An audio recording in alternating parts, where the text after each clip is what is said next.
नूह धर्मी पुरुष और अपने समय के लोगों में खरा था, और नूह परमेश्वर ही के साथ चलता रहा। और नूह से सेम और हाम और येपेत नामक 3 पुत्र उत्पन्न हुए। उस समय पृथ्वी परमेश्वर की दृष्टि में बिगड़ गई थी और उपद्रव से भर गई थी। और परमेश्वर ने पृथ्वी पर जो दृष्टि की तो क्या देखा कि वह बिगड़ी हुई है, क्योंकि सब प्राणियों ने पृथ्वी पर अपना अपना चाल चलन बिगाड़ लिया था। तब परमेश्वर ने नूह से कहा, सब प्राणियों के अंत करने का प्रश्न मेरे सामने आ गया है, क्योंकि उनके कारण पृथ्वी उपद्रव से भर गई है। इसलिए मैं उनको पृथ्वी समेत नष्ट कर डालूंगा। इसलिए तू गोपर वृक्ष की लकड़ियों का एक जहाज बना ले, उसमें कोठरियाँ बनाना और भीतर बाहर उस पर राल लगाना। इस ढंग से तू उसको बनाना। जहाज की लंबाई 300 हाथ, चौड़ाई 50 हाथ और ऊंचाई 30 हाथ। उसके 1 हाथ ऊपर से इसकी छत बनाना, और जहाज की एक और एक द्वार रखना, और जहाज में पहला, दूसरा, तीसरा खंड बनाना। और सुन, मैं आप पृथ्वी पर जल प्रलय करके सब प्राणियों को जिनमें जीवन का प्राण है आकाश के नीचे से नष्ट करने पर हूँ, और सब जो पृथ्वी पर है मर जाएंगे।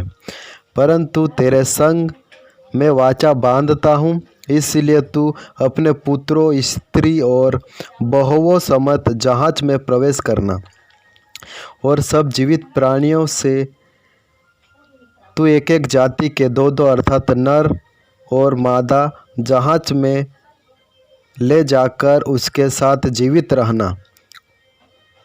और एक एक जाति के पक्षी और एक एक जाति के पशु और एक एक जाति के भूमि पर रेंगने वाले सब में से 2-2 तेरे पास आएंगे, कि तू उसको जीवित रखे। और भांति भांति का भोज्य पदार्थ जो खाया जाता है उनको तू लेकर अपने पास इकट्ठा कर रखना, जो तेरे और उनके भोजन के लिए होगा।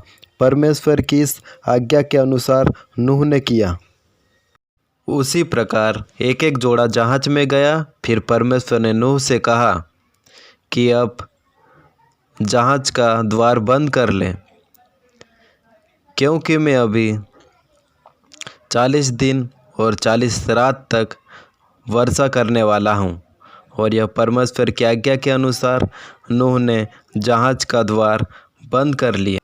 पृथ्वी पर 40 दिन और 40 रात तक जल प्रलय होता रहा, और पानी बहुत बढ़ता ही गया, जिससे जहाज ऊपर को उठने लगा, और वह पृथ्वी पर से ऊंचा उठ गया। जल बढ़ते बढ़ते पृथ्वी पर बहुत ही बढ़ गया, और जहाज जल के ऊपर तैरता रहा।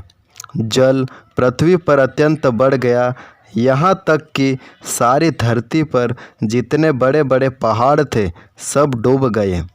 जल 15 हाथ और ऊपर बढ़ गया, और पहाड़ भी डूब गए।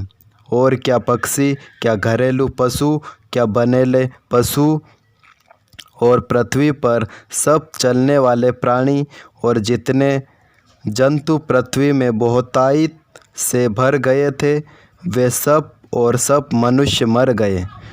जो जो स्थल पर थे उनमें से जितनों के नथनों में जीवन का श्वास था सब मर मिटे।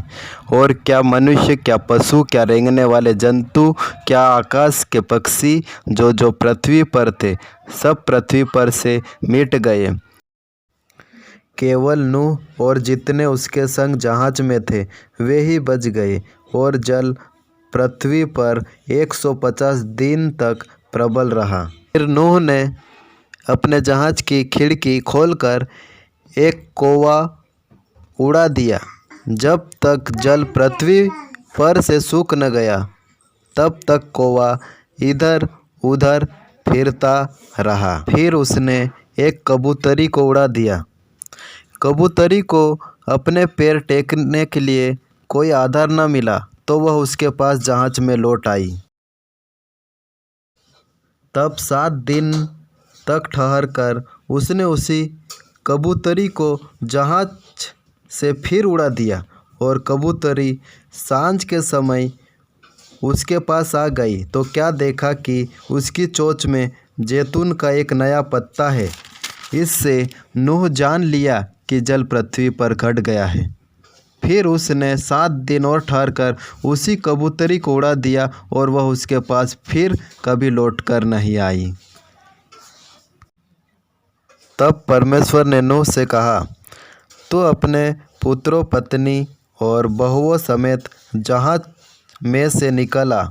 क्या पक्षी, क्या पशु, क्या सब भांति के रेंगने वाले जंतु जो पृथ्वी पर रेंगते हैं, जितने शरीरधारी जीव जंतु तेरे संग हैं, उन सब को अपने साथ निकाल ले कि पृथ्वी पर उनसे बहुत बच्चे उत्पन्न हों और वे फूले फले और पृथ्वी पर फैल जाए। तब नूह और उसके पुत्र और पत्नी और बहुएं निकल आई और सब चौपाई, रेंगने वाले जंतु और पक्षी और जितने जीव जंतु पृथ्वी पर चलते फिरते हैं, सब जाति जाति करके जहाज में से निकल आए